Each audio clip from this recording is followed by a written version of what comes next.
Deputado Luiz Augusto, somos estudantes do curso de Direito e a gente está fazendo essa visita aqui, essa pequena entrevista, para o senhor nos falar um pouco como é a sua rotina aqui como deputado do Estado. Olha, minha região que eu mais represento é o interior. A região de Guanambi e a região de Itaberaba são duas regiões um pouco distantes daqui da capital. Apesar de ser votado aqui também, mas a votação menor, mas a votação maior, cerca de mais de 90% da votação veio do interior. Então, praticamente, toda quinta-feira, à tardinha, depois que termino os trabalhos, vou para o interior e na segunda-feira estou retornando para depois do almoço, normalmente dar continuidade ao trabalho legislativo aqui na casa. Fazer cansativo, pode até ser, são 800 km de distância. É muito chão. Não é perto, mas vou de ônibus à noite, vou de carro, aí vai qualquer coisa. Dá um jeito sempre para atender a necessidade. Claro, porque senão você se afasta muito da base. É o lugar que as pessoas vão conversar com você, os vereadores, a liderança política, a região. Então você sempre está em contato com elas para ver quais são as demandas do interior, para você chegar aqui na capital, está correndo atrás dessas demandas. Porque senão você fica muito distante das pessoas que votaram com você, da liderança que fica com você, dos vereadores, do prefeito. E lá as pessoas sabem que sexta-feira eu estou no meu escritório, senão eu estou em alguma cidade vizinha ali andando, lá no local que fui votado, para poder dar uma assistência às comunidades. Mas, em resumo, é isso. E durante a semana é o trabalho normal da Assembleia Legislativa. Tá, muito obrigado. Pausa. Quais foram as propostas apresentadas e quais foram aprovadas? Durante esse período que eu sou deputado, já apresentei várias propostas.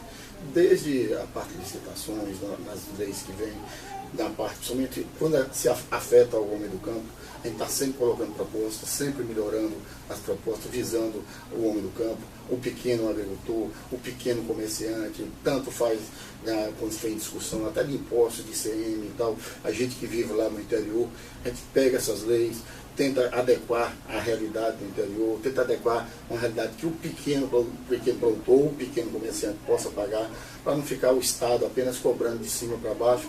E a gente, como é do interior, a gente que está sempre em contato com essas pessoas, a gente tenta fazer um mix, vamos dizer assim, do que o governo quer, do que também a sociedade quer, para a gente tentar, vamos dizer assim, atender sempre as atender necessidades também dos menores. porque senão vem uma coisa tão assim de cima para baixo, chega lá no interior, a pessoa, o pequeno, não é só no interior, o pequeno comerciante não consegue fazer, o pequeno agricultor não consegue fazer, às vezes colocam coisas que só um grande pode ter uma estrutura para poder cumprir aquilo. E a gente está sempre de olho nesses detalhes para que o Estado não fique colocando leis que você não, na prática você não possa cumprir lá no interior. Ou se não, colocando leis que massacrem muito a quem produz, a quem gera receita, a quem gera emprego, a quem gera os impostos, que é quem paga a toda a sociedade. E o serviço são aquelas pessoas que pagam os impostos. O senhor tem alguma proposta a ser apresentada? Não, a princípio não. Agora, assim, proposta de mudar alguma coisa, não.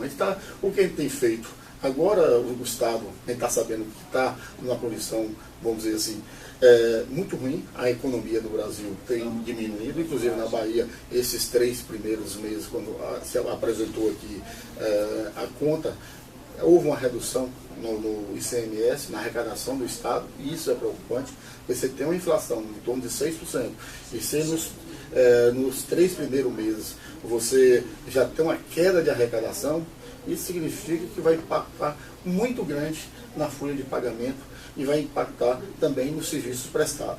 Porque a gente já sabe, precisa de melhorar em muito o serviço. Tem melhorado? Tem, mas precisa melhorar muito mais e a sociedade tem cobrado isso da gente. Se você não tem recurso, a tendência é tirar de um canto para colocar em outro canto. Os recursos não caem do céu, não tem aqui, o Estado não tem máquina de fazer dinheiro. Então, ele tem que administrar os dinheiros dos impostos e as transferências que vêm da União. A União está apertando o cerco lá em Brasília, não está mandando muitos recursos para os estados e nós precisamos fazer uma reforma política e também uma reforma administrativa, porque os estados não aguentam esse arroxo e nem os municípios aguentam esse arroxo que aí está.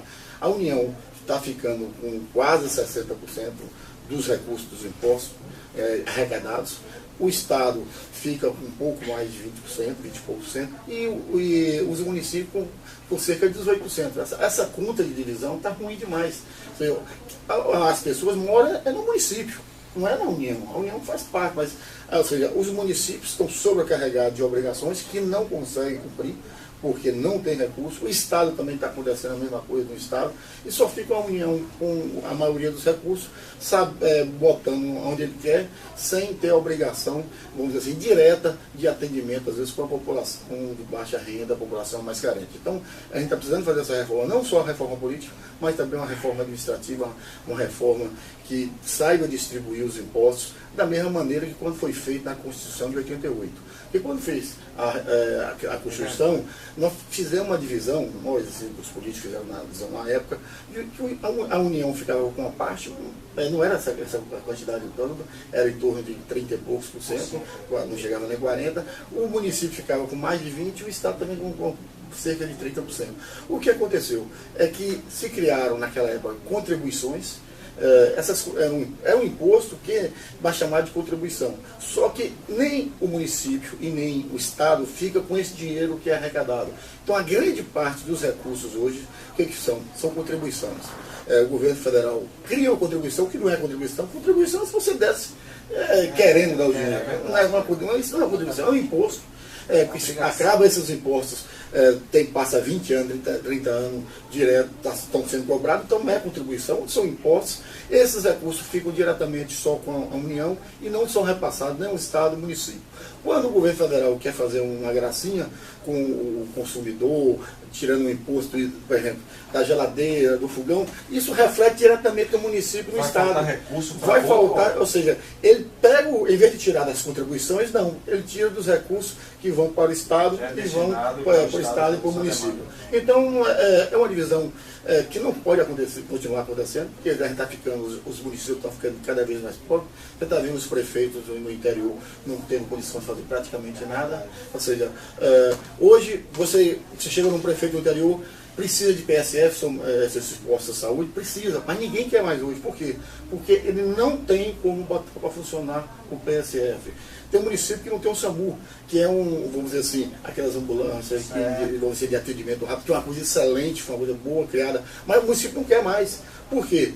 Porque não tem recurso para bancar esse tipo de serviço. Então a União cria um serviço, mas bota a conta para o município pagar. E os municípios hoje não estão aguentando pagar. Aí fala assim, a União fala, vou dar 50% dos recursos do PSF. Mas na realidade dá 20%, 15%.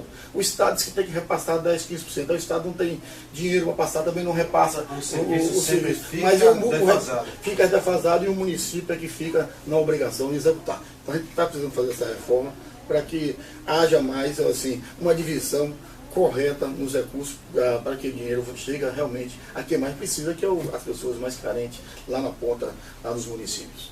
Deputado Luiz, quando não aprovado determinado projeto, como se atender à necessidade que o projeto pretendia, quando não há recurso e quando não há aprovação? Olha, na Assembleia, você não pode criar, nós só podemos fazer lei, nós aqui podemos fazer uma lei se não gera despesa para o Estado. Se você fizer uma lei, eu no caso, vou fazer uma lei, mas que gere despesa para o Estado, essa lei é considerada inconstitucional. E aí não passa nem na própria Comissão de Constituição e Justiça, ou se passar por algum acaso, algum equívoco, quando chega lá, o governador acaba vetando essa lei e aí acaba morrendo. Vamos ver se essa lei acaba morrendo e acaba a lei não funcionando. O que acontece? Para gerar despesa, aí quando vem leis que o Executivo manda, aí dentro da lei do Executivo a gente tenta adequar, ajustar para que possa atender uma determinada coisa. E essa parte que eu tinha falado anteriormente, dos recursos que vem, a gente pode dizer, a União bota uma coisa para você fazer, o município fazer. Mas se não der recurso, o município não cria. Eu estou vendo agora, essa semana agora, o Ministério Público lá em Guanabara, minha cidade, vai entrar para que a prefeitura bote, uma UPA, um mini hospital de Guanabara, um hospital está pronto há mais de 6 anos. Prontinho para funcionar, está lá arrumado há mais de 6 anos. O prefeito não bota para funcionar porque o custo o custo desse hospital, de operação, de manutenção, remédio, médico, essa produção, tudo o custo disso gira em torno de 400 a 500 mil reais por mês. O município não tem como sustentar. Então, o que ele faz? Faz de conta que não terminou. Aí está lá. Se você olhar todo equipado, está no elefante branco. Em consequência, que o município não tem como funcionar. Se o município botar para funcionar, a maioria deles está na... Vocês estão formando agora, tem a lei de responsabilidade fiscal. Então, tem um percentual que o município pode gastar com o pessoal.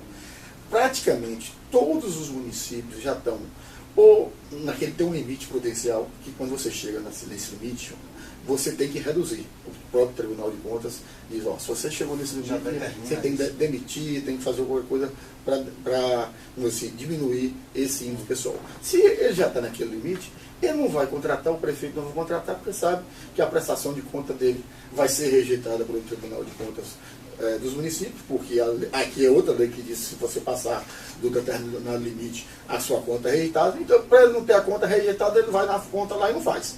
Aí fica, como é que diz, bota a culpa em um, outro bota a culpa em outro, na verdade o serviço acaba não sendo prestado para as pessoas que mais precisam, que são as pessoas mais carentes do município.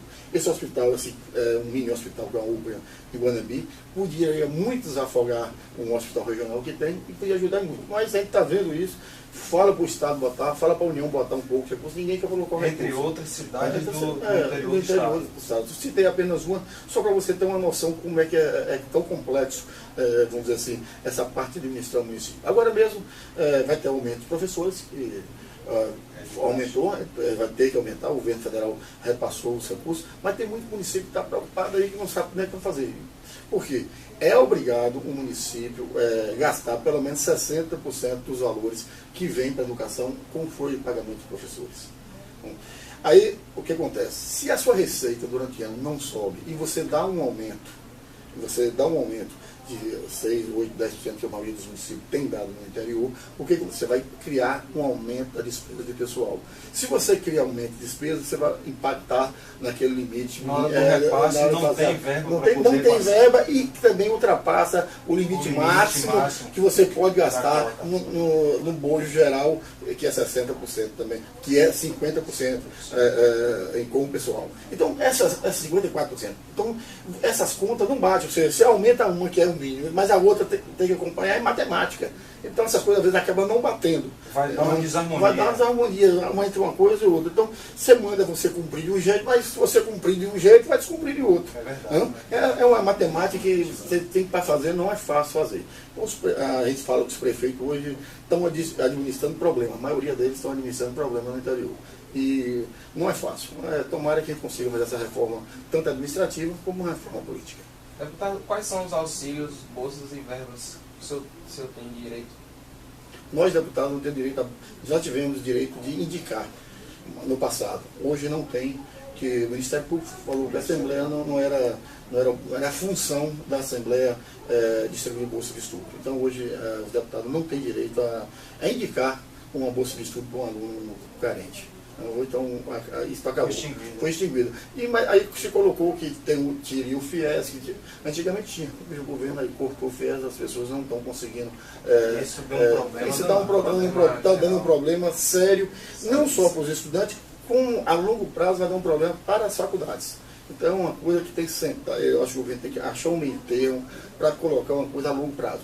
Você não pode, de repente, de um ano para o outro, você largar, dar só 50%. Por causa de uma crise, fazer uma sanção para poder resolver um problema ali imediato, mas está querendo a consequência, o efeito colateral disso é complicado. Vai ser muito complicado. A gente está vendo nessa área de educação, é o que vai acontecer. A gente está vendo isso muito no interior, as pessoas ocupadas, querendo trancar a matrícula e tal. É um negócio meio complicado. A gente tem visto isso muito e tem visto isso com uma grande preocupação. Deputado, estamos finalizando aqui agradecendo muito assim a sua entrevista, uma pessoa assim muito do bem, a gente percebeu até o atendimento aqui. E para finalizar, o que o senhor acha de uma forma pessoal sobre a reforma política? Olha, tem que ser feito. Do jeito que está, não pode. Acho que a primeira reforma tem que fazer uma reforma política. E já há alguns consensos a nível de Brasília, de fazer uma eleição a cada 5 anos, vão aumentar o mandato para 1 ano, nem não ter direito à reeleição. Eu acho que isso é positivo, eu acho que é positivo. O país não pode ficar a cada 2 anos tendo uma eleição. É um desgaste danado, fica todo mundo em função de uma eleição, isso não ajuda o país. Eu acho que isso não leva o país para frente. Nós ainda temos uma democracia, se você olhar, muito nova. Se você olhar da ditadura para cá, não tem tanto tempo. Nos outros países, se você olhar, já tem 400 anos, 300 anos, 200 anos de democracia. A nossa ainda está muito nova, ainda, então a gente está ainda, como eu disse, amadurecendo, aprendendo. Isso é uma coisa que acaba você aprendendo a fazer a democracia e gostar, porque o melhor regime que tem é a democracia. Pode ter seus defeitos, mas é o melhor regime que tem. Então essa reforma tem que assim, adiantar, tem que solidificar, os partidos têm que solidificar, porque senão fica essa proliferação de pequenos partidos, que acaba sendo partido de aluguel, algumas pessoas acabam dando uma conotação diferente, que devia ser um partido político. Então essas coisas a gente tem que começar a adequar a democracia, ajustando essas coisas, vamos ajustando. Quer dizer, nos Estados Unidos tem 2 grandes partidos. Tem vários outros pequenos, mas você vê que não tem expressão muito pouca. E assim, se você olhar todos os países do mundo, a quantidade de partidos não é a quantidade aqui no Brasil, 20 e tantos partidos. Acho que se você perguntar, a maioria das pessoas, inclusive nós somos políticos, se você perguntar o nome de todos, é capaz de não saber nem o nome. E todas as ações convergem para uma progressão, né? É sempre progredindo. Né? Isso é sempre aumentando. Você está vendo aí, todo dia você cria um partido novo para poder burlar a lei de uma maneira, fundir de um jeito para burlar a lei de outra maneira. Então, de uma forma subjetiva. Então, você tem que consolidar, tem que fazer uma reforma política, assim, que eu acho que é a principal dessa reforma política. Na própria rua, nesses movimentos sociais, todo mundo clama por uma reforma. Se você olhar, aquilo é uma reforma política que tem que ter, porque senão, da maneira que está, não consegue. E os anseios da população você acaba não atendendo, porque os municípios também não têm dinheiro. Aí tem que ter essa reforma econômica, iniciativa da distribuição do bolo da receita da União. Eu acho que tem que sentar, tem que focar nisso, e essa reforma deve vir. Agora, não devia vir igual que está vindo agora, muito rápido, o pessoal querendo fazer, atropelar prazo. Devia discutir, mas durante um período discutir igual fez a Constituição. Nós passamos 4 anos para fazer uma Constituição, fez a Constituição, quer queira, quer não, é melhor que para fazer algo que venha realmente trazer resultado positivo e não seja uma coisa imediata do momento, ou porque o partido A não está bom, o partido B não está bom, mas tem que ser uma coisa que pense o Brasil daqui 30, 40, 50 anos para frente, para tentar fazer uma reforma que não beneficia o partido A, ou o partido B, ou fulano, ou ciclano, que beneficia o povo e o país como um todo. E é isso que a gente quer. Pronto. Desde já, estamos finalizando aqui essa entrevista com o deputado Luiz Augusto, uma pessoa muito transparente. Agradecemos aqui o momento que passamos com vocês, tanto pessoas que trabalham com o senhor no seu gabinete e na figura do senhor também. Obrigado a vocês. Pronto. E vocês são que vão fazer a lei desse país, fazer cumprir a lei desse país. Vamos aí. Agora vamos tirar uma foto de